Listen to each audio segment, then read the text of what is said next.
কি লোকটা চেনাও যাচ্ছে না। ওর এখান থেকে রক্ত বেরোচ্ছিল, পা ভেঙে গেছিল, আমি জানি না, ও মনে হচ্ছে পালাতে গিয়ে পড়ে গেছিল। কেন গুলি তো ওখানে চলেছে, মানে কার লেগেছে তা আমরা তো পৌঁছেছি লাস্টে, যখন ওরা সব পালিয়ে গেছে। তারপরে আবার এখানে ফিরে এসে পুলিশ এসে গেছে, স্যার আপনারা চলে যান, চলে এসে আবার 10:30টার সময় দামাদাম করে আমার এই পাশে বাড়ি আছে একটা, বাড়ির উপরে বোম চালিয়েছে, একটা ফেটেছে, একটা জিন্দা পড়ে আছে, এখন পর্যন্ত পড়ে আছে। এই তো অবস্থা। তারপরে সূত্রপাত কি হয়েছে সেটাও বলতে পারছি না। আরে সূত্রপাত কোনো হলে সে তো পুলিশ প্রশাসনের সামনে এই ঘটনাটা ঘটছে। এই ঘটনাটা কি ঘটেছে সেটাও তো আমরা জানি না। আমার এখানে এই গলিতে পপ্পুর বাড়ির পাশে দামাদাম দুটো ফায়ার শুনেই আমরা কি হয়েছে দেখি কিছু লোক দৌড়চ্ছে, আর দুটো ছেলে আগে আগে যাচ্ছে। ও সামথিং মনে হচ্ছে নমিত ছিল, নমিতকে অনেকে চিনেছে। তারপরে ওই আমরা পিছন যাচ্ছি, মেঘনা গেটের কাছে ভিড় ছিল, এবার আমাদেরকে দেখে পালা শুরু করেছে। ওই শিবমন্দির গলিতে একটা ছেলে দেখলাম পড়ে আছে, ওর পাটা ভেঙে গেছে, উঠতে পারছে না। ওটা সিসিটিভি ক্যামেরা তো আছে, আমি গুলি চালিয়েছি, পুলিশের লোক ছিল, সবাই তো দেখেছে কে গুলি চালাচ্ছে কে না গুলি চালাচ্ছে। এই নমিতকে যেভাবে 4 অক্টোবরে এরকম ঘটনা ঘটেছিল, আজকে এরকম ঘটনা ঘটালো। এই নমিত সিংকে দিয়ে ওরা চাইছে, নমিত সিংকে বলির পাঠা করছে এরা, আর কিচ্ছু নয়। আমাকে গুলি চালাতে হবে এরকম কোনো, সে অত আমার দিন খারাপ হয়ে যায় নাকি আমাকে পার্সোনালি গুলি চালাতে হবে?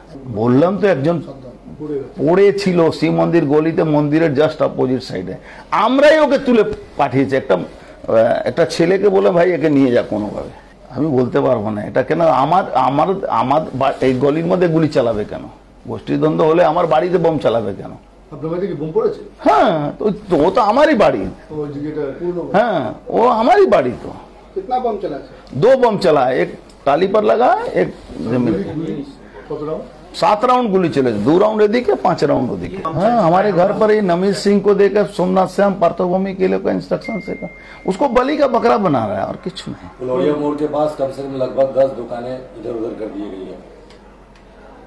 ये मोड़ पर मुझे पता नहीं है, जानकारी नहीं है सर। इसका मेन मोटिव क्या है सर? ये ऐसे बार-बार घटना। देखिए, सबसे बड़ा बात है कि प्रशासन बहुत कमजोर हो गया है। प्रशासन माने क्या बोले थे, प्रशासन यदि निरपेक्ष होकर काम करता तो इस तरह घटनाएं नहीं घटती। लेकिन प्रशासन, आपको याद है कि 4 अक्टूबर की घटना में प्रशासन ने बम को ही गोल कर दिया था। इस समय कैसे गोल करोगे? সামনে মহরম, তারপরে মহরম না, ঈদ আছে, রামনবমী আছে।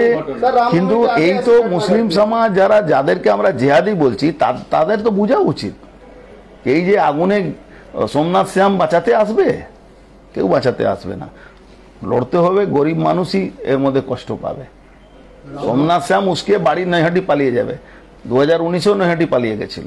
রামনবমীকে বানচাল করার জন্য রামনবমীকে কি করে বানচাল? ভগবান রামকে কেউ বানচাল করতে পারে? सर, रामनवमी के आगे ही क्यों ऐसी घटना घटती है सर? बार-बार ऐसी। देखिए, मुझे पता नहीं है क्यों ऐसा घटना घटती है, लेकिन ये प्री प्लान घटना था। हम लोग भी उसका ट्रैप में आए हैं, गोली चली है तो हम लोग भी उतर। देखिए, मैं तो भाई चूड़ी पहन के बैठने वाला आदमी नहीं हूँ। गोली चली है तो मेरे घर के बगल में गोली चलेगा तो मुझे तो उतरना ही पड़ेगा, इसमें तो कोई संदेह नहीं।